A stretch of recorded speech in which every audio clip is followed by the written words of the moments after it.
करीब 5 से 10 लाख रुपए जमा करने पड़ते हैं तभी एक आदमी को कवर देने की जगह मिलती है। तो ये किसके जरिए से है?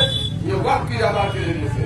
इससे मेरा दूसरा मामला क्या करना चाहता है मोदी, इसके जरिए से खाना जंगी सिविल वार कराना चाहता है, क्योंकि वो गैर मुस्लिमों के बड़े हल्कों को ये कह दिया है कि मुसलमानों के जो जमीन जायदाद है, हम जब ये काला कानून हमारा चल निकलेगा तो इनके कब्रिस्तानों पर तुमको बसा देंगे। आज जमीन कीमती हो गई है, चाहे वो खेती की जमीन हो, रिहायशी जमीन हो, कारोबारी जमीन हो।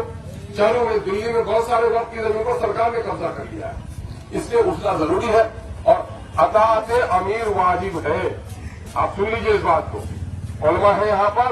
अगर आपका अमीरुल मोमिनीन ये कह दे कि फला दिन सबको रोजा रखना पड़ेगा तो रोजा वाजिब होगा, ये है अताअत अमीर।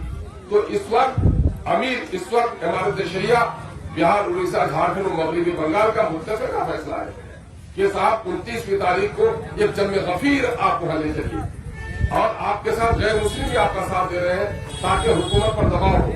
आप सुन रहे हैं, आप जंगे बदर के किस्से सुनते हैं, जंगे वहद के किस्से सुनते हैं कि आका नामदार हजरत अहमद मुस्तफा मोहम्मद मुस्तफा सल्लल्लाहु अलैहि वसल्लम के दरमियान से हो गए, लेकिन आप लड़ने के लिए तैयार नहीं है।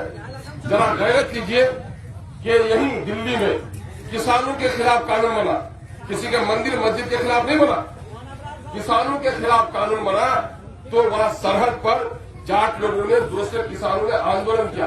कितने दिनों तक आंदोलन किया पता है आप लोगों को? कितने दिन किया?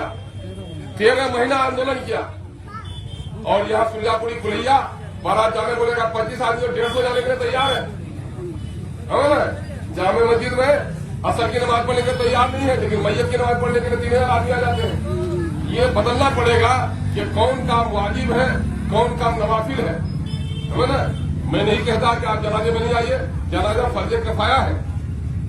बस्ती से चंद लोग भी चले गए तो सब लोगों की जिम्मेदारी साबित हो जाएगी, लेकिन फर्ज नमाज जो है वो सब पर फर्ज ऐन है। फर्ज पर बाप के बंदे बेटा नहीं पढ़ सकेगा, लेकिन वो हम लोग का खाली रहता है। हम लोग समझते नहीं कि कहाँ जाना जरूरी है, कहाँ जाना जरूरी नहीं है।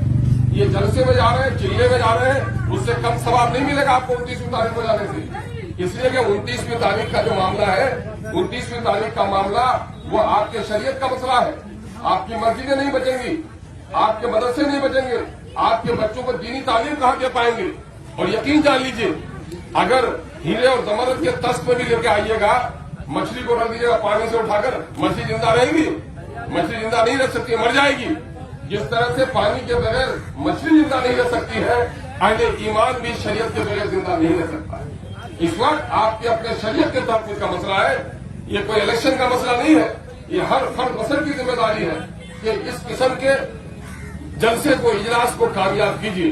इसलिए 29वीं तारीख को 1500 का खर्च होगा, आपको जाना चाहिए।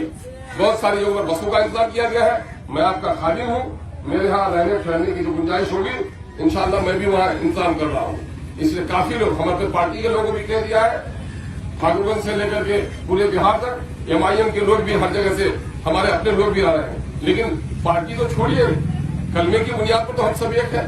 और इस मुल्क के दूसरे शहरी भी जो गैर मुस्लिम भी हैं, उस दिन एक गैर मुस्लिम MLA ने वहां पर 5 लाख रुपए देकर के मदद करने का काम किया।